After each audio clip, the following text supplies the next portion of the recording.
నిగ్గదీసి అడిగే మునగాడు. వీడు భూమిన వానైతాడు, బీద సాదల ధైర్యం వీడు, దొంగ దొరల భరతం పడతాడు. మన రేవంతన్న పేద ఇంటికి పండుగ తెస్తాడు. సోనియమ్మ దివెనతోని రాహులన్న సైనికుడయ్యి పెద్ద కొడుకై యుద్ధం చెయ్య సిద్ధమాయే రేవంతన్న. 3 రంగుల జెండా బట్టి సింగమోలే కదిలినాడు, ఒక్కరో కాంగ్రెస్ సూర్యుడు. మన రేవంతన్న నిగ్గదీసి అడిగే మునగాడు.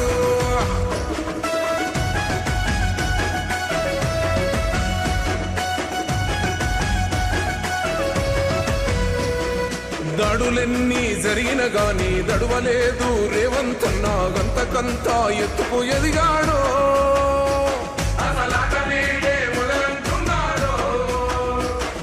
మొక్కనాడు పోలేదు, ఒక్కడయ్యి కొట్లాడాడు, అందుకే పెద్ద నాయకుడయ్యాడు.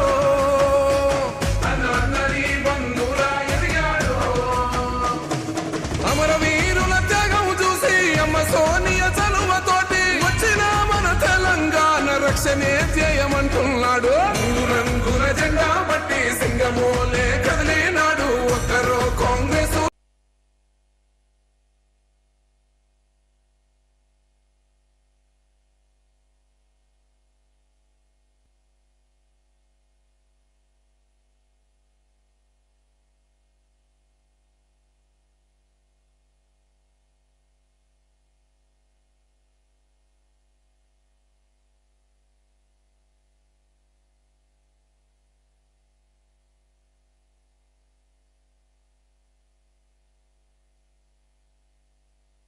$24,584 మంది ఉపాధ్యాయునిలకు ప్రమోషన్లు రావడం, అందులో 19,429 మంది ఎస్జిటీలు స్కూల్ అసిస్టెంట్లుగా, 1990 మంది ప్రధానోపాధ్యాయులుగా ప్రమోషన్లు పొందడం, తమ సర్వీస్ కాలంలో ప్రమోషన్లు రావేమోనని నిరాశలో ఉన్న భాషా పండితులు పీఈటీలకు ప్రమోషన్లు రావడం,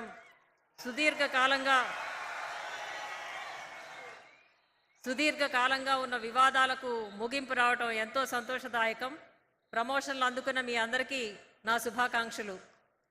నూతన ప్రభుత్వం ఏర్పడగానే గౌరవ ముఖ్యమంత్రి వర్యులు విద్యాశాఖను స్వయంగా పర్యవేక్షిస్తూ విద్యారంగాన్ని బలోపేతం చేయడం కోసం అన్ని చర్యలు తీసుకున్నారు.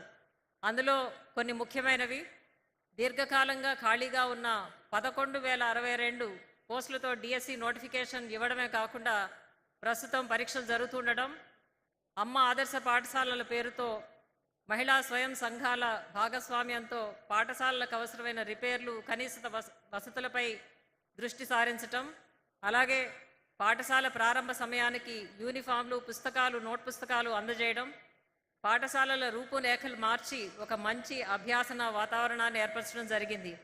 వీటితో పాటు ఇంటిగ్రేటెడ్ రెసిడెన్షియల్ స్కూల్ కాంప్లెక్స్ల ఏర్పాటు ఆలోచనతో విద్యారంగంలో ఒక పండుగ వాతావరణం, చైతన్యం వెలువరిస్తుంది. విద్యతో పాటు నైపుణ్యం కూడా ఉన్నప్పుడే యువత రాణించగలుగుతారని, మనకున్న అద్భుత మానవ వనరులకు గొప్ప అవకాశాలు కల్పించాలని నిన్ననే స్కిల్ యూనివర్సిటీకి మన ముఖ్యమంత్రి వర్యులు శంకుస్థాపన చేయడం శుభసూచకం. సమున్నత విద్యా ప్రమాణాలతో దేశంలోనే మన విద్యార్థులు అద్భుతాలు సృష్టించాలని, అందుకు దోహదపడే ఉపాధ్యాయులందరికీ అభినందనలు తెలియజేస్తూ మన మాజీ రాష్ట్రపతి అబ్దుల్ కలాం గారి మాటలతో ముగిస్తాను. ఈ ప్రపంచంలో ఎన్ని వందల వృత్తులున్నా వారందరినీ తయారు చేసే వృత్తి ఉపాధ్యాయ వృత్తి. అందుకే ఆ వృత్తి అంటే నాకు ఎంతో గౌరవం. జై హింద్.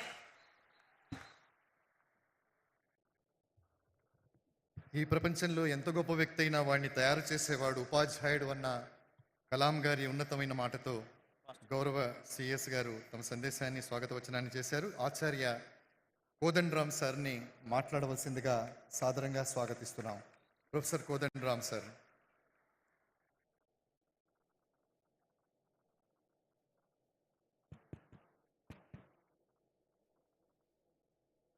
గౌరవ ముఖ్యమంత్రి గారికి, ట్రాన్స్పోర్ట్ మంత్రి గౌరవ పొన్నం ప్రభాకర్ గారికి, వేదిక మీదున్న ఎమ్మెల్యేలకు, ఎమ్మెల్సీలకి, ఉపాధ్యాయ సంఘ నాయకులకు, ఇక్కడ హాజరై ఉన్న ఉపాధ్యాయులకు అందరికీ కూడా పేరు పేరున వందనం.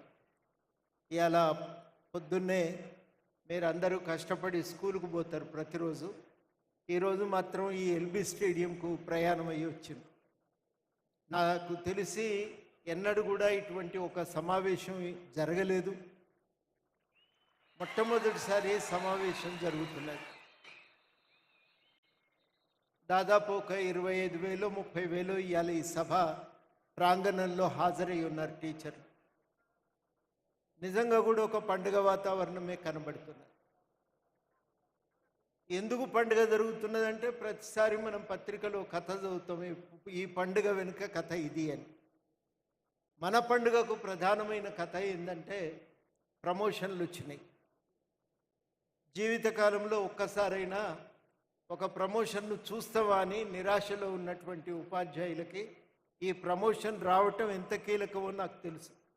నేను ఎప్పుడు ఎక్కడ మీటింగ్కు పోయినా 2014 నుంచి ఎక్కడ టీచర్లు కలిసినా ఒక్క ప్రమోషన్ అన్నా వస్తుందా సార్, మాకు రిటైర్ అయ్యే ముందు ప్రమోషన్ ఒక్కసారన్నా చూస్తామా సార్ అన్నట్టుంది. అది పండుగ కన్నా కొత్త బట్టలు రాకపోతాయని పేద కుటుంబంలో ఆశపడ్డట్టు మన జీవితంలో ఒక్క ప్రమోషన్ అన్నా వస్తుందా అనేది ఒక నైరాశ్యం. దాని నుంచి విముక్తి కలగటం అంటే ఇది నిజంగానే పండుగ జరిగినట్టే. హైదరాబాద్లో ఇదంతా కూడా బోనాల వాతావరణం ఉంది. అట్లాంటి ఒక బోనాల పండుగ జరిగినట్టే ఉంది ఇవాళ. ఇంత అద్భుతం సాధ్యమవుతుందని ఎవరం అనుకోలే. ఎందుకంటే చాలా కేసులు ఉన్నాయి. ఈ కేసుల నడుమ ప్రమోషన్ ఎట్లా సాధ్యమవుతుంది? రకరకాలైనటువంటి క్యాడర్ సమస్యలు, రకరకాలైనటువంటి రూల్స్, ఇవన్నీ అడ్డంగా ఉంటే ప్రమోషన్లు ఇవ్వగలుగుతారా? హిమాలయం అడ్డొచ్చినా పక్కకు జరిపి ముందుకు పోతామన్న విధంగా మొత్తం మీద అన్నింటినీ పక్కకు నెట్టి మీ అందరికీ ప్రమోషన్లు ఇవ్వగలిగారు. అది చాలా గొప్ప విషయం. ఈ ప్రమోషన్ని వాళ్ళ నిజంగానే పండుగ అంటే నాకు ఒక టీచర్ చెప్పిండు, ప్రమోషన్ వచ్చిన వాళ్ళు ఒక 30,000 దాకా ఉంటారేమో సార్, ప్రమోషన్ రాకుండా ట్రాన్స్ఫర్ అయ్యి మళ్ళొక 30,000 మందికి ఆ హెచ్ఆర్ఏ జోన్కి వచ్చిండ్రు, వాళ్ళకు కూడా జీతం పెరిగింది, మాకు పెరిగింది, వాళ్ళకు కూడా జీతం పెరిగింది. మన దగ్గర ఈ ప్రమోషన్ పండుగ ఎందుకంటే చాలా రకాలుగా చాలామందికి జీతాలు పెరిగినాయి. కొంత మెరుగైనటువంటి జీతం మన ఇంటికి తీసుకుపోగలుగుతున్నాం. ఇంత సంతోషకరమైన సందర్భం కాబట్టి ఇది పండుగ జరగవలసిందే అని చెప్పి టీచర్ల సంఘాలు అనుకున్నాయి. ఇది నిజంగానే పండుగ, మేము కూడా దీన్ని అధికారికంగానే జరుపుతామని ముఖ్యమంత్రి గారు నిర్ణయం చేయటం, మొత్తం మీద మనం అందరం ఇవాళ ఈ రకంగా పండుగ రోజు కూడా మళ్ళీ ఇంకొక ముచ్చట ఎందుకు కానీ ఒక మాట మనం 2-3 ముచ్చట్లు మాట్లాడుకోవలసిన అవసరం కూడా ఉంది. అన్ని కష్టాలు తీరినాయంటే ఒక్కసారి అన్ని తీరాయి. చాలా ముఖ్యమైన సమస్యలు అన్నీ పరిష్కారమైనాయి. ఇంకా కూడా కొన్ని చిన్న చిన్నవి ఉండనే ఉంటాయి. మన కామన్ సర్వీస్ రూల్స్ రావాలి. మిగిలిపోయిన ఎస్జిటీలు ఉన్నారు, వాళ్ళకు కూడా ఏదన్నా ఒక ప్రమోషన్ దొరికితే బాగుండు అనే కోరిక మీకెంతుందో మా అందరికీ కూడా అదే విధంగా ఉంది. అదేవిధంగా మనకి ఇంకా కొంతమంది మోడల్ స్కూల్ టీచర్లకేమో ట్రాన్స్ఫర్లు కాలేదు, కోర్టు కేసులు ఏవో ఆటంకాలుగా మిగిలిపోయినాయి. ఈ కేసు కూడా పక్కకు జరిగి మనకు ప్రమోషన్లు, ట్రాన్స్ఫర్లు కూడా అయితే ఇంకా చాలా బాగుండును. అదేవిధంగా ఓ హెల్త్ కార్డు ఇవాళ కాకపోయినా రేపు, ఇట్లాంటివన్నీ కూడా మనం గనక సాధించుకోగలిగితే ఇంకా జీవితం చాలా అద్భుతంగా ఉంటుంది. ఇవన్నీ చాలా బాగున్నాయి. కానీ రాష్ట్రంలో గవర్నమెంట్ స్కూళ్ళల్లో చదివే పిల్లల సంఖ్య కూడా మనం పెంచగలిగితే మనకి సౌకర్యం కలిగినందుకు మనం నిజంగా చాలా సంతోషపడవటమే. ఎంత సంతోషపడతామో మన గ్రామస్తులు పిల్లలు కూడా అంతే సంతోషపడే సందర్భం కూడా రావాలని కోరుకుందాం. ఇది ఒక్కరి కోరిక కాదు, మన అందరి కోరిక కూడా కావలసే ఉంటుంది. తప్పనిసరిగా స్కూళ్ళు బాగుపడాలి. దానికి కూడా కొంత నిధులు గవర్నమెంట్ అయితే కేటాయిస్తూనే ఉంది. మెరుగైనటువంటి సౌకర్యాలు అట్లాంటివన్నీ కూడా గవర్నమెంట్ ఆలోచన చేస్తున్నది. సౌకర్యాలు ఇస్తాం, మీ సర్వీస్ సమస్యలు పరిష్కరిస్తాం, పిల్లలకు చదువు చెప్పండి, అంతకు మించి మనల్ని అడుగుతున్నది ఏమీ లేదు. మనం తప్పనిసరిగా విద్యార్థుల సంఖ్యను పెంచాలి, మెరుగైనటువంటి రిజల్ట్స్ కూడా మనం సాధించి చూపాలి. అది మన వంతు ఒక బాధ్యతగా ఈ సమాజానికి పట్ల ఒక కర్తవ్యంగా మనం చేయవలసినటువంటి అవసరం కూడా ఉంది. ఇవన్నీ కూడా మనం ఇవాళ దృష్టిలో పెట్టుకుందాం. కోటి సంతోషాలతో ఇక్కడికి వచ్చినాం. ఆ సంతోషాలతో మరి తప్పనిసరిగా ఒక ఘనంగానే పండుగ వాతావరణం. ఈరోజు వాతావరణానికి ఈ పరిస్థితుల్లో ఇంకా చాలామంది మాట్లాడాలి, కానీ ముఖ్యమంత్రి గారు చాలా విషయాలు చెప్పవలసి ఉంటుంది. కాబట్టి నాకు ఈ అవకాశం ఇచ్చినందుకు మీ అందరికీ కృతజ్ఞతలతో సెలవు. ఆచార్య కోదండరామ్ గారికి ధన్యవాదాలు తెలియజేస్తూ, ఆచార్య కోదండరామ్ గారు పండగ రాష్ట్రంలో ప్రజాపాలన ఏర్పడ్డ తర్వాత ముఖ్యమంత్రిగా బాధ్యతలు చేపట్టినటువంటి గౌరవనీయులైనటువంటి ముఖ్యమంత్రి రేవంత్ రెడ్డి గారు మొదటి నుండి కూడా మొదటి కేబినెట్ కావచ్చు, లేదా ఎక్కడ ఏ సమావేశం జరిగినా ఈ రాష్ట్రంలో విద్యా వ్యవస్థ బాగుపడాలి, పేదవాడు చదువుకునే విధంగా అవకాశం కలగాలి, అందుకు బాధ్యులైనటువంటి అధ్యాపక వర్గంలో ఉన్నటువంటి అసహనాన్ని తొలగించి వాళ్ళు సక్రమంగా విద్యా బోధన అందించగలగాలి అనేటువంటి ఆలోచనతో ఇవాళ ఈరోజు ఈ కార్యక్రమం తీసుకున్నారు. అనేక సందర్భాల వేదిక మీద అనేక ఉపాధ్యాయ సంఘ నాయకులు ఉన్నారు. గతంలో మీకు తెలుసు, ఎప్పుడు ఏ కార్యక్రమం తీసుకున్నా కోర్టులనో లేకపోతే ఇతరత్ర ఇబ్బందుల కార్యక్రమం జరుగుతూ ఉండే. కానీ ఇవాళ ఒక మంచి విధానంతో ఎక్కడ కూడా ఎటువంటి ఇబ్బంది లేకుండా అన్ని రకాల నియమ నిబంధనల మేరకు ఈ కార్యక్రమం జరిగితే అసలు ఎవరికి కూడా ఇతర డిపార్ట్మెంట్ల వాళ్లకు 25,000 ప్రమోషన్లు అయినాయా, 35,000 ట్రాన్స్ఫర్లు అయినాయా అని ఆశ్చర్యపోయే రీతిలో ఈ కార్యక్రమాన్ని నిర్వహించడానికి నాయకత్వం ఇచ్చినటువంటి గౌరవ ముఖ్యమంత్రి గారు ఒకసారి గట్టిగా చప్పట్లతో అభినందన తెలియాల్సిన సందర్భంగా కోరుతా ఉన్నా. తల్లిదండ్రులతో సమానంగా గౌరవింపబడే మీరు, ఆచార్య దేవోభవాన్ని గౌరవింపబడే మీరు ఈరోజు ఈ ప్రభుత్వానికి అన్ని రకాలుగా సహకరించాలని విజ్ఞప్తి చేస్తా ఉన్నా. ఒక విద్యార్థి నాయకుడిగా విద్యా దశ లోపల ఏ విధమైనటువంటి సమస్యలు ఉంటుండేనో తెలుసు. గౌరవ ముఖ్యమంత్రి గారు కానీ ఈరోజు ప్రభుత్వంలోని పెద్దలందరూ కూడా ప్రభుత్వ పాఠశాలలకు సంబంధించిన ఉత్పత్తి అయినటువంటి వాళ్ళమే, ఎక్కడో కార్పొరేట్ పాఠశాలలో చదివిన వాళ్ళం కాదు. ఇవాళ సెలవులు వచ్చినా బళ్ళు తెరిచే లోపల ఈ రాష్ట్రంలో ఉన్నటువంటి 25,000 పాఠశాలలలో 11,000 కోట్లు ఖర్చు పెట్టి పాఠశాల మౌలిక సదుపాయాలను మెరుగుపరిచే నిర్ణయాన్ని తీసుకున్నటువంటి గౌరవ ముఖ్యమంత్రి గారి మరొకసారి ధన్యవాదాలు తెలియజేస్తా ఉన్నా. ఈరోజు ఎప్పుడు నిరంతరమే ప్రభుత్వ ఉద్యోగి, ప్రభుత్వము అంటే సమస్యలు 100% లేకుండా ఎవరు ఉండలేరు. సమస్యల పరిష్కారం ప్రభుత్వం బాధ్యత. కానీ నేను అందరినీ మిమ్మల్ని కోరుతా ఉన్నా, ఏ తల్లిదండ్రులతోటి గౌరవంగా ఇవాళ మిమ్మల్ని గౌరవిస్తారో ఆ కుటుంబంలో నుండి వచ్చి చదువుకునే పిల్లలకు సంబంధించి మీరంతా శిక్షణ పొందినటువంటి వాళ్ళు, పోటీ పరీక్షల్లో నెగ్గి ఉద్యోగం సంపాదించిన వాళ్ళు ఈరోజు కార్పొరేట్ పాఠశాలల్లో సరి అయినటువంటి శిక్షణ లేక పోటీ పరీక్షల్లో లేకున్నప్పటికీ కూడా అక్కడ ఫలితాలు, అక్కడ అడ్మిషన్లకు సంబంధించి మొన్ననే పత్రికలు వచ్చింది, పోయిన సంవత్సరానికి ఈ సంవత్సరానికి 2 లక్షల విద్యార్థుల సంఖ్య తక్కువైందని. ఈరోజు మీ అందరూ కూడా దయచేసి రాబోయే విద్యా సంవత్సరానికి కానీ ఇప్పటి నుంచే ప్రతి ఒక్కరు కూడా నా పాఠశాల బాగుండాలి, నా పాఠశాలలో చదువుకున్న పిల్లవాడు అత్యున్నత స్థానానికి ఎదగాలనేటువంటి లక్ష్యంగా మంచి అయినా చెడైనా మీదే బాధ్యత.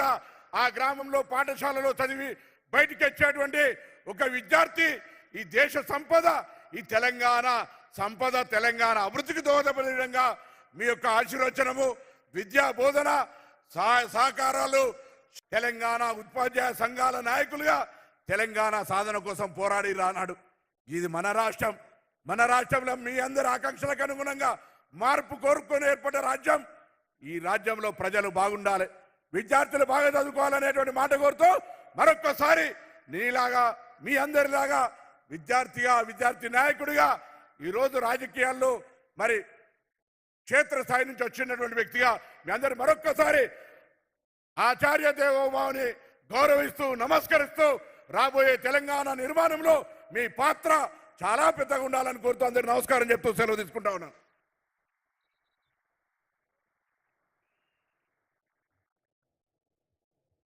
ప్రజాప్రభుత్వ ఆశయాలకు అనుగుణంగా పనిచేస్తున్నటువంటి గౌరవ మంత్రివర్యులు మాన్యశ్రీ పొన్నం ప్రభాకర్ గారికి నమస్సులు తెలియచేసుకుంటూ, ఈరోజు ఒక చారిత్రాత్మకమైనటువంటి విజయాన్ని జరుపుకోవడం అనేటటువంటి ఒక విశిష్ట సందర్భం ఇది. ఇది సాధారణ కార్యక్రమం కాదు.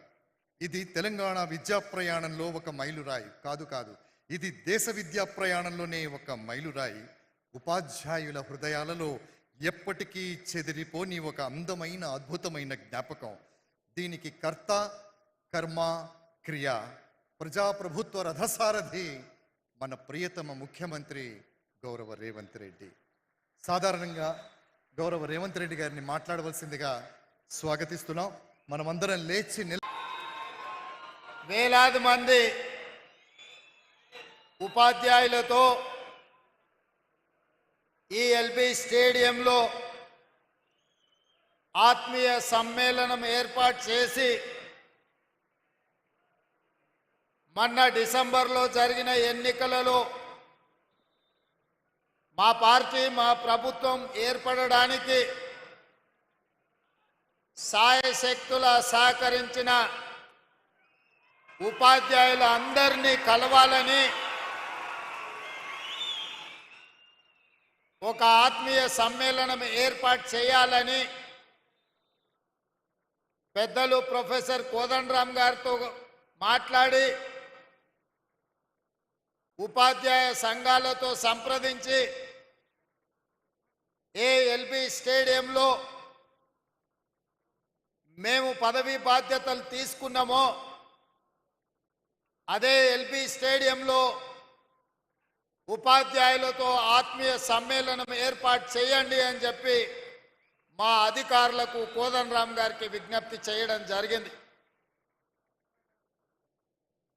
ఈరోజు తెలంగాణలో దాదాపుగా 30,000 పాఠశాలలో ఉన్న ఉపాధ్యాయులు అందరూ కూడా వేలాదిగా తరలి వచ్చి ఈ ఆత్మీయ సమ్మేళనంలో పాల్గొన్నందుకు మీకు అందరికీ మనస్ఫూర్తిగా ధన్యవాదాలు, కృతజ్ఞతలు.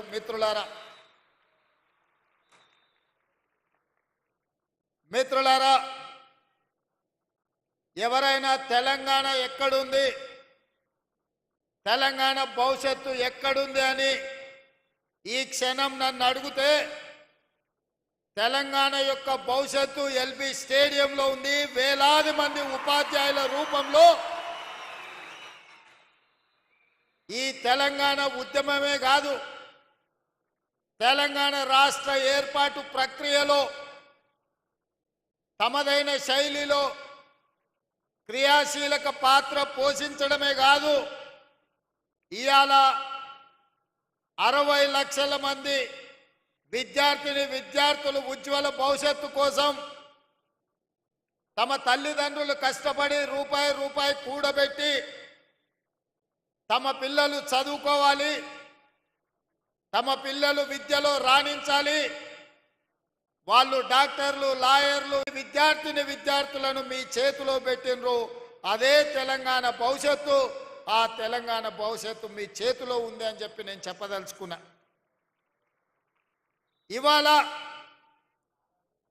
నేను చెప్పవలసిన అవసరం లేదు, మీరే 10 మందికి పాఠాలు చెప్పి సమాజంలో ఉన్న రుగ్మతల మీద ఏ రకమైన కార్యాచరణతో ముందుకు వెళ్ళాలో సంపూర్ణమైన అవగాహన ఉండి దాదాపుగా 26,000 పాఠశాలల్లో, గ్రామాలలో, అదేవిధంగా తండాలలో, గూడాలలో, మారుమూల పల్లెల్లో ఈ తెలంగాణ నిర్మాణం కోసం, ఈ జాతి నిర్మాణం కోసం కృషి చేస్తున్న మీకు ప్రతి విషయం తెలుసు. తెలంగాణ ఉద్యమాన్ని ఉవ్వెత్తున లేవడానికి, ఊరున ప్రాకడానికి, తెలంగాణ రాష్ట్ర సాధనలో ఉపాధ్యాయుల పాత్రను ఎవరు కాదనలేరు. ఆనాడు మేమందరం భావించినాం, తెలంగాణ రాష్ట్రం వస్తే మన విద్యా విధానం మెరుగవుతుంది, మన ఉపాధ్యాయులకు ప్రభుత్వం నుంచి గౌరవం దక్కుతుంది, మన విద్యార్థులకు అవసరమైన మౌలిక వసతులు మెరుగవుతాయి, తప్పకుండా తెలంగాణ విద్యా విధానం బాగుపడుతుంది అని అనుకున్నాం. వేదిక మీద మోహన్ రెడ్డి గారు ఉన్నారు. మీ ఉపాధ్యాయ సంఘాలకు ఒకప్పుడు నాయకత్వం వహించండు. ఒకనాడు ఉమ్మడి రాష్ట్రంలో అది చంద్రబాబు నాయుడు గారైనా, వైఎస్ రాజశేఖర రెడ్డి అయినా, రోసయ్య గారైనా, లేదా కిరణ్ కుమార్ రెడ్డి గారైనా, ఉపాధ్యాయ సంఘాల నాయకులు వస్తే ముఖ్యమంత్రులు ఎదురొచ్చి వాళ్ళతో మాట్లాడి మీ సమస్యలు పరిష్కరించి ఉపాధ్యాయ సంఘాలను సచివాలయానికి పిలిచి సముచితమైన గౌరవం ఇచ్చి మీ సమస్యల్ని వినేది, మీరు లేవనెత్తిన అంశాలను ఆనాడు ప్రభుత్వాలు పరిష్కరించేది. మరి తెలంగాణ రాష్ట్రంలో ఏమి జరిగిందో, ఆనాటి పాలకులు ఏ విధంగా వ్యవహరించిందో, ప్రభుత్వ ఉపాధ్యాయులను ఏ రకంగా అవమానించే విధంగా, అనుమానించే విధంగా, వాళ్ళని ఏ రకంగా వాళ్ళు అవమానించిందో మీరు కళ్ళతో చూసిను. అందుకే నేను ముఖ్యమంత్రిగా బాధ్యత చేపట్టిన తర్వాత బడ్జెట్కు సంబంధించి విద్యకు ప్రాధాన్యత ఉండాలి, పేదవాడు చదువుకున్నప్పుడే తెలంగాణ బాగుపడుతుంది, తెలంగాణ యొక్క లక్ష్యం, తెలంగాణ రాష్ట్రం యొక్క సాధన ప్రజలకు చేరుతుంది అని చెప్పి 7.3% ఈసారి విద్యకు 21,000 కోట్ల పైగా ఈరోజు విద్యకు నిధులు కేటాయించడం జరిగింది. వాస్తవంగా 10% అంటే దాదాపుగా 30,000 కోట్ల రూపాయలైనా కేటాయించాలని అన్ని లెక్కలేసినాం. కానీ ప్రభుత్వం ఇంతకు ముందే ఇచ్చిన హామీలు, చేయవలసిన పనులు, చేపట్టవలసిన బాధ్యతలతో 10% నిధులు ఇవ్వాలనుకున్న వీలు కాకపోతే 7.3%తోని 21,000 కోట్ల పైగా ఈరోజు విద్యాశాఖకు నిధులు కేటాయించడం జరిగింది. ఈరోజు నేను మీ ద్వారా ఒకే ఒక్క మాట అడగదలుచుకున్నా, చెప్పదలుచుకున్నా, రేపటి తెలంగాణ భవిష్యత్తు మీ చేతుల్లో ఉంది. కొన్ని వాస్తవాలను కూడా ఈరోజు మనం మాట్లాడుకోవాలి. తెలంగాణ రాష్ట్రంలో 40,000 పైచిలకు పాఠశాలలుంటే ప్రభుత్వ ఆధీనంలో 30,000 పాఠశాలలు ప్రభుత్వ ఆధీనంలో ఉన్నాయి. 30,000 పాఠశాలలో 26 లక్షల మంది విద్యార్థులు ఉన్నారు. కానీ అదే ప్రైవేట్లో 10,000 పాఠశాలలుంటే 33 లక్షల మంది విద్యార్థులు ఈరోజు ప్రైవేట్ పాఠశాలల్లో. మా ఉపాధ్యాయులను నేను ఒక్కటే అడుగుతున్నా, ప్రైవేటు పాఠశాలల్లో మీకంటే గొప్పగా చదువుకున్నోళ్ళు, మీకంటే ఎక్కువ చదువుకున్నోళ్ళు టీచర్లు ఉన్నారా? ఒక్కసారి ఆలోచన చేయండి. ఇవాళ మీలో MA BEd చదువుకున్నోళ్ళు, లేదా డాక్టరేట్లు చేసిన వాళ్ళు, ఉన్నత చదువులు చదువుకున్నోళ్ళు మీలో ఉన్నారు, ఉపాధ్యాయులుగా ఉన్నారు. కానీ అదే ప్రైవేట్ పాఠశాలల్లో ఇంటర్ పాస్ అయ్యో, డిగ్రీ ఫెయిల్ అయ్యో, మీలో సగం చదువు లేని వాళ్ళు ఇవాళ ప్రైవేట్ పాఠశాలల్లో పాఠాలు చెప్తున్నారు. మరి 10,000 పాఠశాలల్లో 33 లక్షల మంది విద్యార్థులు అక్కడుంటే 30,000 పాఠశాలల్లో 26 లక్షల మంది విద్యార్థులు ఇవాళ మన ప్రభుత్వ పాఠశాలల్లో ఉన్నారు. అంటే ఎక్కడో ఒక లోపం ఉన్నది. ఆ లోపం పాలకులైన మా వైపు నుంచి కూడా ఉండొచ్చు. నేను టీచర్లను బ్లేమ్ చేయదలుచుకోలేదు. ప్రభుత్వం సరైన విధంగా నిర్వహించకపోవడం, మౌలిక వసతులు ఏర్పాటు చేయకపోవడం, కనీసం పాఠశాలల్లో ఊడవడానికో తూడవడానికో, కనీసం టీచర్లకు తాగడానికి మంచినీళ్ళు ఇవ్వడానికి పారిశుద్ధ్య కార్మికులు లేకపోవడం కూడా కావచ్చు. ప్రభుత్వ పాఠశాలల గ్రామాలలో ఉండే ప్రజాప్రతినిధులు ఎండాకాలం సెలవులు వస్తే బర్ల కొట్టంగా మార్చి ప్రభుత్వ పాఠశాలల బర్రెల్ని కట్టేసే పరిస్థితులు కూడా గ్రామాలలో ఉన్నాయి. కనీసం ఆడపిల్లలు లేదా మహిళా టీచర్లు స్కూల్కి వస్తే పొద్దు నుంచి సాయంత్రం వరకు ఉంటే కనీసం టాయిలెట్స్ వసతి కూడా ప్రభుత్వాలు కల్పించకపోవడం కూడా ఒక కారణం అయి ఉండొచ్చు. ఇవాళ ఆడపిల్లలు చదువుకోవాలి అంటే మగపిల్లలకి ఏదైనా వెసులుబాటు ఉండొచ్చు. కానీ ఇవాళ ఆడబిడ్డలైన టీచర్లు కానీ విద్యార్థులకు పాఠశాలల్లో కనీస మౌలిక వసతులు లేకపోవడం కూడా ఒక కారణం అయి ఉండొచ్చని నేను ఈరోజు భావిస్తున్నా. కనీసం పాఠశాలల్లో టీచర్లకు మంచినీళ్ళు ఇవ్వడానికో, పాఠశాలను ఊడవడానికో కూడా చిన్న చిన్న పారిశుద్ధ్య కార్మికులు లేకపోవడం కూడా ఇవాళ మనం ఆలోచన చేయాల్సిన అవసరం ఉన్నది మిత్రులారా. అందుకే ఈరోజు ఈ ప్రభుత్వం స్పష్టంగా పాఠాలు చెప్పే టీచర్లకు గత 10 సంవత్సరాలలో నాకు తెలిసి ఏనాడు కూడా 1వ తారీఖు నాడు జీతాలు ఇచ్చిన సందర్భం లేదని నేను భావిస్తున్నా.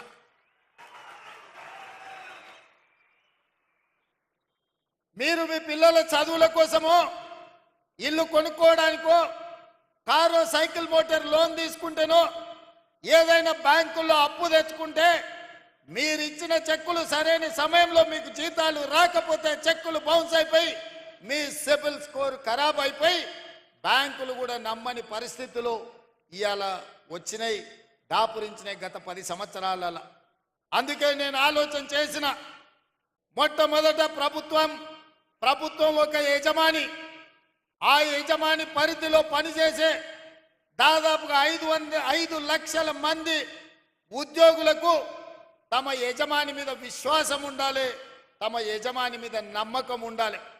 ఆ నమ్మకం ఏంది అంటే మా యజమాని నాకు భద్రత కల్పిస్తాడు, మా యజమాని నాకు 1వ తారీఖు నాడు జీతం వస్తాడు, మా యజమాని నాకు కష్టం వస్తే నేను చెప్పుకుంటే చెప్పడానికి అవకాశం ఇస్తాడు, మా యజమాని నన్ను కలుస్తాడు, నా బాధ వింటాడు అన్న విశ్వాసం యజమాని మీద ఉన్నప్పుడు ఆ ఉద్యోగి తప్పకుండా ఒళ్ళు దాచుకోకుండా పనిచేస్తాడు, యజమాని అభ్యున్నతి కోసం పాటుపడతాడు. కానీ విచిత్రం, ఉమ్మడి రాష్ట్రానికంటే తెలంగాణ రాష్ట్రం వచ్చిన తర్వాత ఉద్యోగుల యొక్క పరిస్థితులు దిగజారినాయి. ఇది వాస్తవం, ఇది నిజం, కఠోరమైన మనం ఈరోజు మాట్లాడుకోవాల్సిన పరిస్థితి. అందుకే ఈరోజు వేదిక మీద నర్సిరెడ్డి గారు, రఘుత్తం రెడ్డి గారు మీ ఎమ్మెల్సీలు ఉండ్రు. 10 సార్లు ఈ 6 నెలల 10 సార్ల కంటే ఎక్కువనే నా దగ్గరికి సమస్యల మీద వచ్చిండ్రు. ఏవిఎన్ రెడ్డి గారు ఉన్నారు. మీ ఉద్యోగ ఎమ్మెల్సీలు, టీచర్ కమ్యూనిటీ నుంచి వచ్చిన ఎమ్మెల్సీలు ఏ సమస్యలు తీసుకొచ్చినా అక్కడికక్కడ అధికారులను పిలిచి మాట్లాడిన. భిన్న అభిప్రాయాలు ఉండొచ్చు, రాజకీయంగా మా ఆలోచనలు వేరు ఉండొచ్చు, కానీ వాళ్ళు తీసుకొచ్చిన రిప్రజెంటేషన్ మీలాంటి వేలాది మంది ఉపాధ్యాయుల సమస్యలు కాబట్టి వాళ్ళతోని కూర్చోబెట్టి మాట్లాడినాం, వాటిని పరిష్కరించాలన్న ప్రయత్నం చేసినాం. మా హర్షవర్ధన్ ఎప్పుడు కలిసినా ఏదో ఒకటి 317 జీవో కావచ్చు, ఉద్యోగ బదిలీలు కావచ్చు, మీ జీతభత్యాల సమస్యలు కావచ్చు, ఏదో ఒక సమస్య కోసం ఎప్పుడు వస్తూనే ఉంటాడు, అడుగుతూనే ఉంటాడు. అందుకే మీ అందరినీ కలుసుకోలేకపోయినా మీ ప్రతినిధులను కలిసి మీ ప్రతినిధులు చెప్పే సమస్యల్ని విని భాషా పండిట్లకు దాదాపుగా 20 సంవత్సరాల నుంచి ప్రమోషన్లు లేవు, మిగతా వాళ్ళకు కూడా 10 నుంచి 15 ఏళ్ల నుంచి ప్రమోషన్లు లేవు.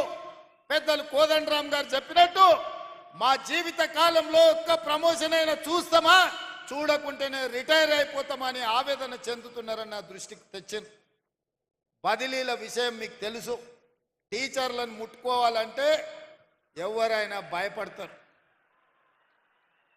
తేనెటీగల గురించి మీకు తెలుసు కదా, తేనెటీగలు ఎవరి జోలికి పోవు, వాటంతటా అవి ఉంటాయి. కానీ వాటి మీద ఎవరైనా రాయేస్తే ఏం జరుగుద్దో మీకు అందరికీ తెలుసు. అట్లనే టీచర్లు కూడా వాళ్ళ పాటికి వాళ్ళు జాగ్రత్తగా ఉంటారు. వాళ్ళని ఎవరైనా గులకరాయితో కొడితే వాళ్ళందరూ తేనెటీగలుగా మూకుమ్మడిగా ఏకదాటిన ఎవరి పనైనా చేస్తారని నేను సంపూర్ణంగా నమ్ముతా.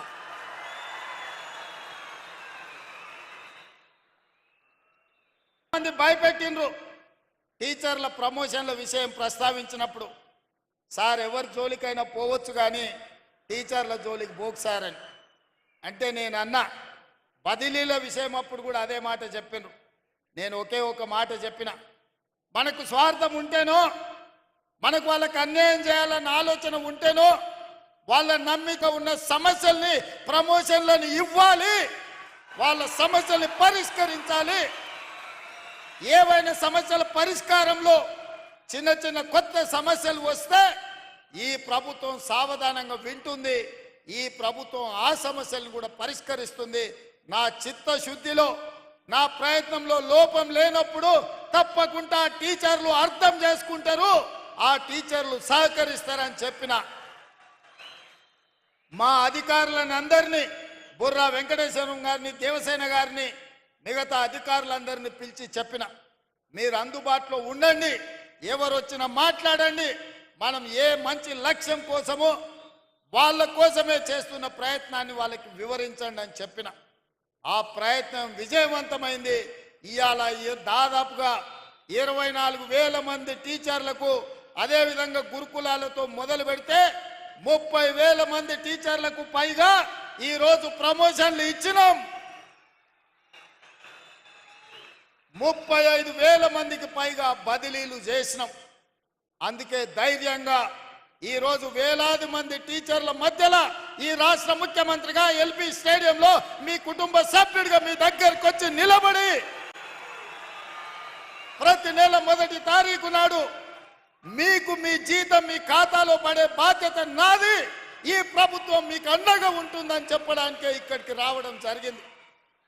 ఇదే కాదు, మీ మంచి కోసం, మీ ప్రమోషన్ల కోసం, మీ బదిలీల కోసం ఈ ప్రభుత్వం చిత్తశుద్ధితో పనిచేసింది. ఇంకేమైనా చిన్న చిన్న సమస్యలు ఉంటే మా దృష్టికి తీసుకురండి, తప్పకుండా వాటిని కూడా పరిష్కరిస్తామని చెప్పి నేను ఈ సందర్భంగా తెలియజేయదలుచుకున్నా. అందుకే మిత్రులారా, ఈ ఆత్మీయ సమ్మేళనంలో రాజకీయం లేదు. ఈ ఆత్మీయ సమ్మేళనంలో ఏ రకమైన ప్రయోజనం ఆశించలేదు. ఒకే ఒక్క ఆలోచన, ఆశ, మీ చేతుల్లో ఈ తెలంగాణ భవిష్యత్తు ఉంది. ఇవాళ ఈ తెలంగాణ బలమైన తెలంగాణగా, అభివృద్ధి తెలంగాణగా, ఆర్థికంగా నిలదొక్కునే తెలంగాణగా మార్చాలి అంటే గ్రామీణ ప్రాంతాలలో, తండాలలో, గూడాలలో, మారుమూల పల్లెల్లో ఉన్న దళిత, ఆదివాసీ, గిరిజనుల, బీసీ పిల్లలు ఇవాళ చదువుకోవాలి. వాళ్లకు చదువు చెప్పి వాళ్ళని డాక్టర్లుగా, లాయర్లుగా, ఇంజనీర్లుగా, ఐఏఎస్, ఐపీఎస్లుగా తీర్చిదిద్దే బాధ్యత మీ మీద ఉంది. అందుకే ఈ తెలంగాణ భవిష్యత్తు మా చేతుల్లో కాదు, మీ చేతుల్లో ఉందని చెప్పడానికే నేను ఇవాళ ఈ సమావేశాన్ని ఏర్పాటు చేసిన. నిన్ననే అనుకుంటా, నిన్న కాదు మొన్న అసెంబ్లీలో ఒక ఆయన అంటుండే, నేను గుంటూరులో చదువుకున్నా, నేను పూనాలో చదువుకున్నా, నేను అమెరికాలో చదువుకున్నా, నాకు గొప్ప గొప్ప చదువు వచ్చు అని. మీరు ఆడ చదువుకున్నారు అన్న నెడకారం చేయబడి మీరు చూసి ఉంటారు టీవీలలో, అసెంబ్లీలో. అప్పుడు నేను లేచి నేను చెప్పిన, కొండారెడ్డిపల్లి ప్రైమరీ స్కూల్లో, గవర్నమెంట్ స్కూల్లో చదువుకున్నా అని చెప్పిన, తాండ్రా హై స్కూల్లో చదువుకున్నా అని చెప్పిన, వనపర్తి జిల్లా పరిషత్ హై స్కూల్లో, గవర్నమెంట్ జూనియర్ కాలేజీలో చదువుకున్నా అని చెప్పిన, ప్రభుత్వ పాఠశాలలో ప్రభుత్వ టీచర్లు చెప్పిన చదువు, ఆ చదువుతోనే ఇవాళ జిల్లా పరిషత్ మెంబర్గా, ఎమ్మెల్సీగా, ఎమ్మెల్యేగా, ఎంపీగా తెలంగాణ రాష్ట్రానికి ముఖ్యమంత్రి అయినా ప్రభుత్వ టీచర్లు చదువు చెప్తే నేర్చుకున్న నేను ఎవరికి తల వంచకుండా ఆత్మగౌరవంతో నిటారుగా నిలబడి ఇవాళ తెలంగాణ రాష్ట్రానికి ముఖ్యమంత్రి అయి ఏ టీచర్లు, ఏ ప్రభుత్వ పాఠశాలలో పనిచేసే టీచర్లు మాకు చదువు చెప్తే మేము ఇంత ఎత్తు ఎదిగినామో ఇవాళ ఆ టీచర్లను కలవడానికి ఆత్మీయ సమ్మేళనం ఏర్పాటు చేసిన అని చెప్పి ఆ సన్నాసికి చెప్పదలుచుకున్నా. మీ మీద నమ్మకం లేకపోయి ఉండొచ్చు, తెలంగాణ పట్ల విశ్వాసం లేకపోయి ఉండొచ్చు, అందుకే గుంటూరులో పోయి ఆ సన్నాసులు చదువుకొని ఉండొచ్చు, ఆ తర్వాత పూనా, అమెరికా పోయి ఉండొచ్చు. కానీ నాకు సంపూర్ణమైన విశ్వాసం ఉన్నది, నమ్మకం ఉన్నది. తెలంగాణ రాష్ట్రంలో ఉపాధ్యాయులు 90% పైగా నిబద్ధతతోని పేద విద్యార్థులకు చదువులు చెప్పాలి, వాళ్ళ ఉజ్వల భవిష్యత్తు ఉండాలి అని వాళ్ళు 10/10 సాధించినప్పుడు సంతోషంతో వాళ్ళ కళ్ళల్లో ఆనందం చూడాలి అని ఇక్కడున్న వేలాది మంది టీచర్ల బాధ్యత తీసుకుంటున్నారని నాకు తెలుసు. అందుకే ఈరోజు మనమందరం ఒక ప్రతిజ్ఞ తీసుకోవాలి. పోయిన సంవత్సరానికంటే ఈ సంవత్సరం ప్రభుత్వ పాఠశాలల్లో 2 లక్షల మంది విద్యార్థులు తక్కువ చేరికలు జరిగినాయి. దీన్ని మనం విశ్లేషించుకోవాలి. ఇవాళ 26 లక్షల మంది ప్రభుత్వ పాఠశాలల్లో ఉంటే పోయిన సంవత్సరానికంటే 2 లక్షల పైగా అడ్మిషన్లు తగ్గినాయి. కొన్ని పాఠశాలలు బంద్ అయి ఉండొచ్చు, కొన్ని పాఠశాలలలో తల్లిదండ్రులు ప్రైవేటులో చెప్పిస్తేనే మాకు గ్రామంలో గౌరవం ఉంటుందని అనుకుంటుండొచ్చు. నేను చాలామందిని గ్రామాలకు వెళ్ళినప్పుడు మాట్లాడుతుంటా, అడుగుతుంటా, కుటుంబ విషయాలు అడిగిన తర్వాత పిల్లల్ని ఎక్కడ చదివిస్తురని ఏదో ప్రైవేట్ స్కూల్ పేరు చెప్తారు. ఎందుకనంటే అక్కడికి పోతే కొంచెం ఇంగ్లీష్ నేర్చుకుంటారు సార్ అనో, లేకపోతే గవర్నమెంట్ స్కూల్కి దోరితే ఊళ్ళో ఏమన్నా అనుకుంటారేమని మేము అక్కడికి దోలుతున్నాము అని. నేను అందుకే అది మారాలి, మార్చాల్సిన బాధ్యత మన మీద ఉంది. మన పిల్లలు ప్రభుత్వ పాఠశాలకు వెళ్ళడం ఆత్మ గౌరవం అని గ్రామాలలో ఉన్న తల్లిదండ్రులు భావించాలి. అందుకే అమ్మ ఆదర్శ పాఠశాలని సెల్ఫ్ హెల్ప్ గ్రూపులకు పూర్తి బాధ్యత అందించి మన పాఠశాలలు మొదటి రోజే దాదాపుగా 26 లక్షల మంది విద్యార్థులకు మొదటి రోజే వాళ్ళ పాఠ్య పుస్తకాలతో పాటు వాళ్లకు డ్రెస్సులు ఇచ్చే ప్రయత్నం చేసినాం. మొదటి విడతలోనే మేము విజయం సాధించినాం. రెండవ డ్రెస్ కూడా తొందరలోనే మా అధికారులు ఆ పిల్లలకి ఇస్తారని నేను భావిస్తున్నా. అందుకే ఇవాళ ప్రభుత్వం వైపు నుంచి మీ సమస్యల్ని పరిష్కరించడానికి, మీతో మాట్లాడడానికి, చర్చించడానికి ఈ ప్రభుత్వానికి ఎలాంటి ఇబ్బంది లేదు, ఎలాంటి బేసజాలు లేవు. అదేవిధంగా మీ సమస్యని పరిష్కరించడానికి పాఠశాలలో ఉన్న మీ పారిశుద్ధ్య కార్మికుల సమస్యను పరిష్కరించడానికి అమ్మ ఆదర్శ పాఠశాల పేరు మీద సెల్ఫ్ హెల్ప్ గ్రూపులకే 1000 రూపాయలు, దాదాపుగా సంవత్సరానికి 79 కోట్ల రూపాయలు ఖర్చయినా మీకు పారిశుద్ధ్య కార్మికుల సమస్యను తీర్చడం ద్వారా వాళ్ళందరినీ అపాయింట్ చేసే బాధ్యత నిర్ణయం తీసుకున్నాం. రేపటి నుంచి మీ పాఠశాలల బాధ్యత మీ జీతాలలో కొంత ఇచ్చి మీరెవరినో ఉద్యోగులను పెట్టుకోవాల్సిన అవసరం లేదు. నాకు తెలుసు చాలామంది టీచర్లు తమకు వచ్చిన జీతంలో కొంత పక్కకు తీసిపెట్టి పాఠశాలలో ఊడవడానికో తూడవడానికో పారిశుద్ధ్య పనులు టీచర్లు వాళ్ళ జీతాల నుంచి నిధులు కేటాయించి చేస్తున్నారు. మీరు కష్టపడ్డ సొమ్ము మీ ఇంటికి తీసుకుపోయే విధంగా రూపాయి కూడా మీరు ఖర్చు పెట్టాల్సిన అవసరం లేకుండా ఇవాళ సెల్ఫ్ హెల్ప్ గ్రూపులకే ప్రతి పాఠశాలలో పారిశుద్ధ్య పనులు చేయడానికి వాళ్ళ ఖాతాలో డబ్బులు వేయాలి, రూపాయి భారం మీ మీద పడొద్దని ఇవాళ నిర్ణయం తీసుకున్నాం.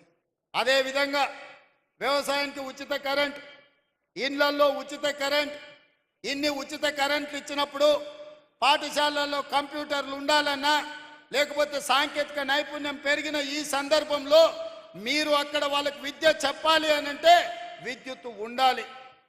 మీ విద్యాశాఖ మీ విద్యుత్ బిల్లులు చెల్లించరు. విద్యుత్ శాఖ వాళ్ళేమో బిల్లులు కట్టకపోతే మీకు కరెంట్ ఇయ్యరు. నేను ఆలోచన చేసిన, రైతులకు ఇచ్చినప్పుడు, పేదవాళ్లకు 200 యూనిట్లు ఉచితంగా ఇచ్చినప్పుడు తెలంగాణ జాతి నిర్మాణము, తెలంగాణ భవిష్యత్తు పాఠశాలల్లో ఉంటే పాఠశాలల్లో ఎందుకు ఉచితంగా విద్యుత్ ఇవ్వద్దు? తెలంగాణ రాష్ట్రంలో ఉన్న 30,000 పాఠశాలల్లో ఉచితంగా విద్యుత్ ఇవ్వండి. ఆ భారాన్ని రాష్ట్ర ప్రభుత్వమే తీసుకుంటుంది. అది నా బాధ్యత అని చెప్పి ఈరోజు మీ పాఠశాలల్లో కూడా ఉచిత విద్యుత్తుకు ఏర్పాట్లు చేయండి అని చెప్పి మా ప్రభుత్వ అధికారులకు నేను ఆదేశాలు ఇచ్చిన. అందుకే మిత్రులారా, వేదిక మీద ఉన్న పెద్దలతో పాటు ఇక్కడికి విచ్చేసిన వేలాది మంది ఉపాధ్యాయులతో నా విజ్ఞప్తి ఒక్కటే, ఇవాళ ఈ తెలంగాణ భవిష్యత్తు మీ చేతిలో ఉంది. ఈ తెలంగాణ పునర్నిర్మాణం మీ చేతుల్లోనే ఉంది. ప్రభుత్వ పాఠశాలలు బాగుపడ్డప్పుడు, పేదవాళ్ళ పిల్లలు చదువుకున్నప్పుడు, దళితులు, గిరిజనులు, ఆదివాసీలు, బలహీన వర్గాలకు, మైనారిటీలకు సంబంధించి, మహిళలకు సంబంధించిన పిల్లలు ఈరోజు పాఠశాలల్లో చదువుకొని బాగుపడితేనే ఈ తెలంగాణ బలపడుతుంది. ఈ తెలంగాణ బలపడితేనే ప్రపంచంతో మనం పోటీ పడతాం. ఇవాళ ఈ తెలంగాణ బలపడాలి అని అంటే మనమందరం కార్యదీక్షతో పని చేయాలి. మనందరం ఈ తెలంగాణలో కేజ్రీవాల్ 3 సార్లు ఢిల్లీలో గెలిచిండంటే ఎందుకో మీకు తెలుసా మిత్రులారా? బస్తీలలో ప్రభుత్వ పాఠశాలలను మెరుగుపరిచిండు, మెరుగైన విద్యను పేదవాళ్లకు చేర్చిండు. కాబట్టే ఢిల్లీలో కేజ్రీవాల్ 3 సార్లు ముఖ్యమంత్రిగా గెలిచిండు. మరి ఇప్పుడు నేను అడుగుతున్న మిత్రులారా, మళ్ళోసారి నన్ను ఇక్కడ చూడాలంటే మీరు పని చేయాలి. మళ్ళోసారి ఈ తెలంగాణ రాష్ట్రంలో ప్రజాప్రభుత్వం ఉండాలి. మళ్ళీ తెలంగాణ దొరల గడిలలో బందీ కాకూడదు. పేద ప్రజలకు విముక్తి జరగాలి, పేదలు అనుకున్న లక్ష్యం చేరాలి, పేదవాడు ఆత్మగౌరవంతో బతకాలి, ఈ తెలంగాణ నిర్బంధాల మధ్య కొనసాగకూడదు, ఈ తెలంగాణ నిర్బంధ సంఖ్యలు తెగాలి అనంటే మీరు పేదలకు చదువు చెప్పాలి. మీరు పేదలకు చదువు చెప్పినప్పుడే, పేదలకు విద్యను అందుబాటులోకి తెచ్చినప్పుడే ఈ ప్రభుత్వానికి మంచి పేరు వస్తుంది. మా మిత్రులు, ప్రజాప్రతినిధులు, నా సహచరులు అంతా బాగుంటే వాళ్ళకందరికీ హోదాలు వస్తాయి. కానీ వాళ్ళందరికీ హోదాలు రావాలంటే అంతా బాగా మీరే చూడాలి. నా బాధ్యత మీదే. మీరే మా ప్రభుత్వానికి బ్రాండ్ అంబాసిడర్లు. మా ప్రభుత్వం సంపూర్ణంగా మిమ్మల్ని విశ్వసిస్తుంది. ఈ ప్రభుత్వం మొన్న నిలబడ్డదన్నా, రేపు మళ్ళీ గెలవాలన్నా ఈ ఉపాధ్యాయుల సహకారం ఉండాలి. పేదలకు విద్యను నేర్పండి, పేదలను బడి బయట పిల్లల్ని బడికి తీసుకురండి. మీకు ఏం కావాలనో అన్ని ఇచ్చే బాధ్యత నాది. పేదలకు విద్య నేర్పించే బాధ్యత మీది. అప్పుడే మన తెలంగాణ సాధించుకున్న తెలంగాణ ప్రజా ప్రయోజనం చేకూరుతుంది. అదేవిధంగా స్పోర్ట్స్ మీద కూడా ఇవాళ పాలసీలు తీసుకొస్తున్నాం. గ్రామీణ ప్రాంతాల నుంచి మండల కేంద్రాలలో కూడా మినీ స్టేడియంలు నిర్మించాలన్న ఆలోచన కాంగ్రెస్ పార్టీ చేస్తుంది. తప్పకుండా క్రీడల పట్ల విద్యార్థులను మళ్లించాలి. ఇవాళ నిన్న కేబినెట్ లో నిఖత్ జరీన్ కు, అదేవిధంగా సిరాజ్ కు రూల్స్ అన్ని మినహాయింపునిచ్చి గ్రూప్ 1 డిఎస్పీ పోస్టులు క్రీడలలో రాణించినందుకు ఇచ్చినాం. ఇవాళ మీరు పిల్లల్ని క్రీడలలో ప్రోత్సహించండి. ఇవాళ ఒక స్కిల్స్ యూనివర్సిటీని పెట్టినాం. స్కిల్స్ యూనివర్సిటీ ఇది ఒక కొత్త ప్రయోగం. సర్టిఫికెట్లు తీసుకొని ఇంజనీరింగ్లుగా బయటకు వస్తారు, కానీ సాంకేతిక నైపుణ్యం ఉండడం లేదు. సాంకేతిక నైపుణ్యం లేనప్పుడు ఇంజనీర్ కంటే మేస్త్రే మేలని మనం అనుకుంటున్నాం. మీరందరూ కూడా ఇల్లు కట్టుకుంటున్నారు. నాకు తెలిసి ఏ టీచర్ అయినా ఉద్యోగం వచ్చిన తర్వాత మొదట చేసే పని పెళ్లి చేసుకుంటారు. పెళ్లి చేసుకున్న తర్వాత కూడబెట్టి ఇల్లు కట్టుకుంటారు. టీచర్లు ఒక క్రమశిక్షణతోటి మొదట ఉద్యోగం కోసం కష్టపడతారు. ఉద్యోగం వచ్చిన తర్వాత జీవితంలో స్థిరపడాలి అని పెళ్లి చేసుకుంటున్నారు. పెళ్ళి అయిన తర్వాత భద్రత ఉండాలని ఇల్లు కట్టుకుంటున్నారు. మీరు ఇల్లు కట్టుకునేటప్పుడు చూసి ఉంటారు, ఇంజనీర్ల కంటే మేస్త్రీలే మెరుగ్గా కనిపిస్తున్నారు. వాళ్ళు ఇంజనీరింగ్ సర్టిఫికెట్ పట్టా పొందుతున్నారు, కానీ సాంకేతిక నైపుణ్యం ఉండడం లేదు. అందుకే ఆలోచన చేసి తెలంగాణలో 65 ఐటీఐలు ఉన్నాయి. ఈ 65 ఐటీఐలలో 30-40 సంవత్సరాల క్రితం ఇండస్ట్రియల్ ట్రైనింగ్ ఇన్స్టిట్యూట్గా మారి వాళ్ళకి ప్లంబర్ గాను, ఎలక్ట్రీషియన్ గాను, మెకానిక్ గాను రకరకాల ట్రైనింగ్లు 30-40 సంవత్సరాల క్రితం తయారు చేసిన సిలబస్ వాళ్ళకి నేర్పుతున్నారు. చదువుకున్న చదువుకు బయటకు వస్తే సంబంధం లేకుండా పోయింది. నేర్చింది ఒకటైతే అవసరం ఇంకొకటి. అందుకే ఆలోచన చేసి ముఖ్యమంత్రి అయిన తర్వాత రాష్ట్రంలో ఉన్న 65 ఐటీఐలను అన్నిటిని పరిశీలించి ఇవి ఏమాత్రం ఉపయోగం లేదు అని టాటా కంపెనీతో మాట్లాడి 2400 కోట్ల రూపాయలతోటి అందులో 86% అంటే దాదాపుగా 2100 కోట్లు టాటా సంస్థ కేటాయించింది. 316 కోట్లు తెలంగాణ రాష్ట్ర ప్రభుత్వం, 86% వాళ్ళు ఇస్తే 14% మ్యాచింగ్ గ్రాంట్ ఇచ్చి ఈ 65 ఐటీఐలను ఏటీసీలుగా, ఏటీసీ అంటే అడ్వాన్స్డ్ టెక్నాలజీ సెంటర్లుగా మార్చి ప్రతి సంవత్సరం 4 లక్షల మంది నిరుద్యోగ యువకులకు ఐటీఐలలో ట్రైనింగ్ ఇచ్చి మిడిల్ ఈస్ట్ కంట్రీస్తో పాటు ఇవాళ మన రాష్ట్రంలో కన్స్ట్రక్షన్లో కానీ, ఫార్మాలో కానీ, మిగతా శాఖలలో పనులు చేయడానికి వాళ్ళకి శిక్షణ ఇవ్వడానికి ఇవాళ ప్రభుత్వం నిర్ణయం తీసుకొని ముందుకు వెళ్తున్నది. ఇదే కాదు, ఒకప్పుడు కాకతీయ ఉస్మానియా యూనివర్సిటీలతో పాటు ఆనాడు కాంగ్రెస్ పార్టీ మహబూబ్ నగర్లో, నల్గొండలో, కరీంనగర్లో, నిజామాబాద్లో, Palamuru university, Satavahana university, Mahatma Gandhi university ఇవాళ చాలా యూనివర్సిటీలను నెలకొల్పింది. ఈ యూనివర్సిటీలలో చదువుకున్న వాళ్ళందరికీ పట్టాలు వస్తున్నాయి, పట్టభద్రులు అవుతున్నారు. కానీ సాంకేతిక నైపుణ్యం ఆశించిన మేరకు లేకపోవడం వల్ల నిరుద్యోగ యువకులుగా మారుతున్నారు. అందుకే ఆలోచన చేసి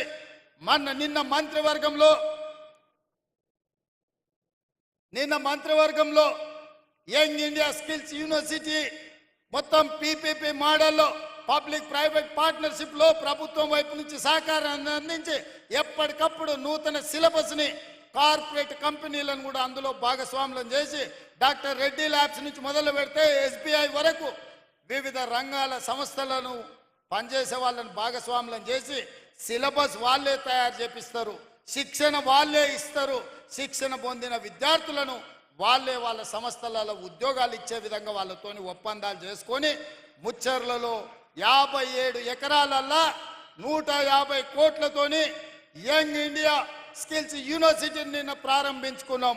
రేపటి భవిష్యత్తు సాంకేతిక నైపుణ్యం ఉన్న వాళ్ళకే ఈ ప్రపంచంలో స్థానం ఉంటుంది. అందుకే ప్రతి సంవత్సరం 20,000 మందిని అక్కడ శిక్షణ ఇచ్చి ఫార్మా రంగంలో, హెల్త్ దాంట్లో, ఎడ్యుకేషన్ దాంట్లో, అదే విధంగా కన్స్ట్రక్షన్ సైడ్ ఇట్లా 17 విభాగాలలో శిక్షణని ఇవ్వాలి అని చెప్పి ఇవాళ ప్రభుత్వం నిర్ణయం తీసుకున్నది. మరి ఇవన్నీ జరగాలి, క్రీడల్లో రాణించాలి అని అంటే నెక్స్ట్ రాబోయే రోజుల్లో మనం స్పోర్ట్స్ పాలసీ చేస్తున్నాం. ఏ మెడల్ సాధిస్తే ఎంత నగదు బహుమతి ఇవ్వాలి, ఏ స్థాయి ప్రభుత్వం ఉద్యోగం ఇవ్వాలనేది కూడా ఒక పాలసీ తెస్తున్నాం. గత ప్రభుత్వం నచ్చితే నజరానా, నచ్చకపోతే జుర్మానా విధానం ఉండే. ఇప్పటి నుంచి అట్లా కాకుండా ఏ మెడల్ సాధిస్తే వాళ్ళకు ఎక్కడ ఉద్యోగాలలో రిజర్వేషన్ ఇవ్వాలి, వాళ్ళకు విద్యలో రిజర్వేషన్లు ఇవ్వాలి. ఒక కంప్లీట్ స్పోర్ట్స్ పాలసీని తీసుకొస్తున్నాం. కొత్త స్టేడియంలో నిర్మించాలని, PPP మోడల్లో స్పోర్ట్స్ను ప్రోత్సహించాలని ఇవాళ మన ప్రభుత్వం నిర్ణయం తీసుకున్నది. ఇవన్నీ కూడా విద్యతో పాటు మానసిక వికాసం పెరగాలి అని అంటే ఇవాళ చాలా కాలేజీలలో నేను చెప్తున్నా, మరి మీరు తల్లిదండ్రులుగా ఉపాధ్యాయులుగా గమనిస్తున్నారో లేదో, 7th క్లాస్ పైబడ్డ పిల్లలు కూడా గంజాయి తాగుతున్నారు. ఇది ఆందోళనకరమైన పరిస్థితి. మీరు అనుకుంటుండొచ్చు కార్పొరేట్ స్కూల్లో ఎక్కువ ఫీజులు కడితే పిల్లలు భద్రంగా ఉన్నారని. అట్లేం లేదు. ప్రభుత్వ స్కూళ్ళ కంటే కూడా కార్పొరేట్ స్కూళ్ళలో చదువుకున్న వాళ్ళ పిల్లలు ఈరోజు రకరకాల వ్యసనాలకు బానిసలయ్యే పరిస్థితి. ఎందుకంటే పెద్ద పెద్ద వాళ్ళు కూడా నాకు వచ్చి చెప్పుకుంటుంటారు అప్పుడప్పుడు, మా పిల్లల పరిస్థితి బాగలేదు, గంజాయి డ్రగ్స్కి తెలియని వయసులో వాళ్ళు అలవాటైంది, ఏం చేయాలో మాకు తెలియట్లేదు, మీరు చర్యలు తీసుకోండి. అందుకే ఈరోజు గంజాయి మీద, డ్రగ్స్ మీద ఉక్కు పాదం పెట్టి తొక్కుతున్నాం. మీరు చూసి ఉంటారు, ఎంత గొప్పోడైనా ఏ సెలబ్రిటీ అయినా మెడల మీద 4 దెబ్బలు కొట్టి లోపలికి దొయ్యండి అని చెప్పి ఈ మధ్యకాలంలో దొరికినోని దొరికినట్టే లోపలేపిస్తున్నా. ఎవరు ఎన్ని ఒత్తిళ్లు తెచ్చినా ఎవరిని వదలకుండా ఇవాళ ఈ గంజాయి మొక్కల్ని ఏరేసే పనిలో ఉన్నాం. తెలంగాణ తులసి వనం లాంటి తెలంగాణలో గంజాయి మొక్కల్ని పీకాల్సిన బాధ్యత మీ మీద కూడా ఉన్నది.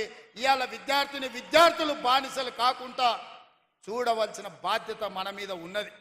అందుకే ఈరోజు ఒక పక్కన స్పోర్ట్స్ని ఎంకరేజ్ చేస్తూ, ఒక పక్కన డ్రగ్స్, గంజాయి లాంటి వ్యసనాల నుంచి విద్యార్థులను బయటికి తీసుకొస్తూ వాళ్ళకు ఒక మంచి భవిష్యత్తు ఉండాలి అని అంటే మనం బాధ్యతాయుతంగా వ్యవహరించాలి. మన ప్రభుత్వ పాఠశాలల్ని మెరుగుపరచుకోవాల్సిన అవసరం మన మీద ఉన్నది. పాలకులుగా, ప్రభుత్వ పెద్దగా మీకేమున్నా నాకు చెప్పండి, వాటిని పరిష్కరించే బాధ్యత నాది. మీరు బాధ్యత తీసుకోండి. పేదవాళ్ళ పిల్లలకు చదువులు చెప్పని మీరు నేర్పించిన విద్యనే రేపు ఈ తెలంగాణ భవిష్యత్తుకు పునాదిగా మారుతుంది. ఇవాళ అమెరికాలో మన వాళ్ళు ఇంతమంది ఉన్నారంటే 90% ప్రభుత్వ పాఠశాలల్లో చదువుకున్న వాళ్ళే. ఇవాళ ఈ రాష్ట్రాన్ని, దేశాన్ని, పక్క రాష్ట్రాలకైన ముఖ్యమంత్రులు ఎవరైనా ఉండొచ్చు, అది చంద్రబాబు నాయుడు గారా, నరేంద్ర మోడీ గారా, వైఎస్ రాజశేఖర రెడ్డి గారా, లేకపోతే మీ సోదరుడు రేవంత్ రెడ్డి అయిన ప్రభుత్వ పాఠశాలల్లో చదువుకొనే ఈరోజు రాణించగలిగినాం. మరి రేపటి భవిష్యత్తుకు కూడా పునాదులు వేయాల్సిన బాధ్యత మీ మీద, మా మీద ఉన్నదని నేను భావిస్తున్నా.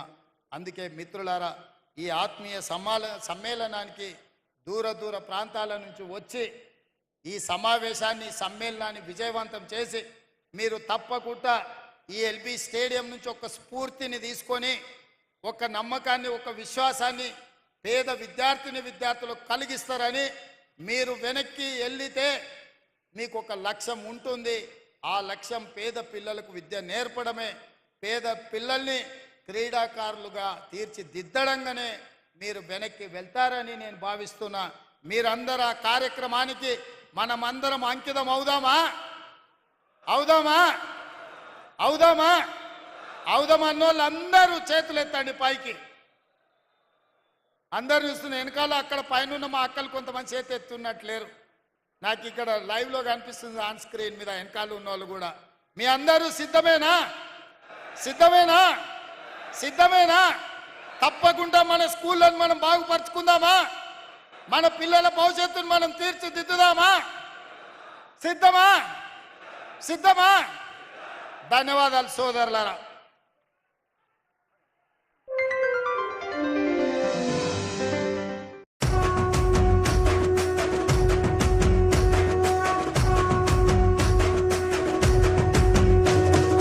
మూడు రంగుల జెండా బట్టి సింగమోలే కదిలినాడు ఒక్కరో కాంగ్రెస్ సూర్యుడు మన రేవంత్ అన్న నిగ్గదీసి అడిగే మునగాడు.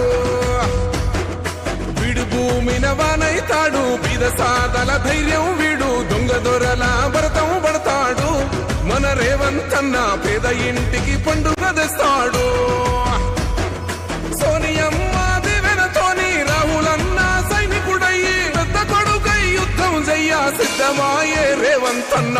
మూడు రంగుల జెండా బట్టి సింగమోలే కదిలినాడు ఒక్కరో కాంగ్రెస్ సూర్యుడు మన రేవంత్ అన్న నిగ్గదీసి అడిగే మునగాడు.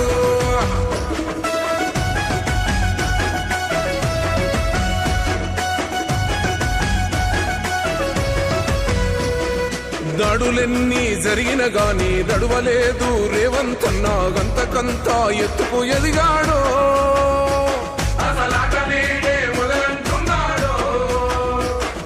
మొక్కనాడు ఊకోలేదు ఒక్కడయ్యి కొట్లాడాడు అందుకే పెద్ద నాయకుడయ్యాడు.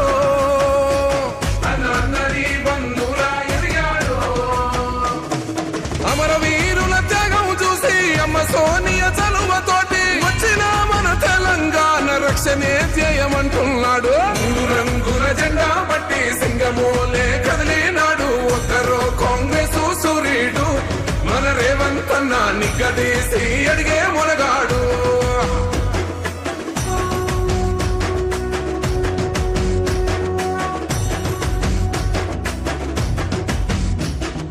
అహమంటూ లేని వాడు అందరినీ కలిపేటోడు ఆనాటి రోజులు తెస్తాడు. మన ఆశలన్నీ తెచ్చే నాయకుడు. ఇందిరమ్మ రాజ్యం మళ్ళీ రేవంతు వల్లే సాధ్యం మన వంతుగా గన్నకు తోడుందా. మన ఉద్యమానికి సిద్ధం అయిపోదా. తెలంగాణ పులి బిడ్డ మరవబోదు నిన్ని గడ్డ. జై జై మా రేవంత్ అన్న గన్నది మన తెలంగాణ. మూడు రంగుల జెండా బట్టి సింగమోలే కదిలినాడు ఒక్కరో కాంగ్రెస్ సూర్యుడు మన రేవంత్ అన్న నిగ్గదీసి అడిగే మునగాడు.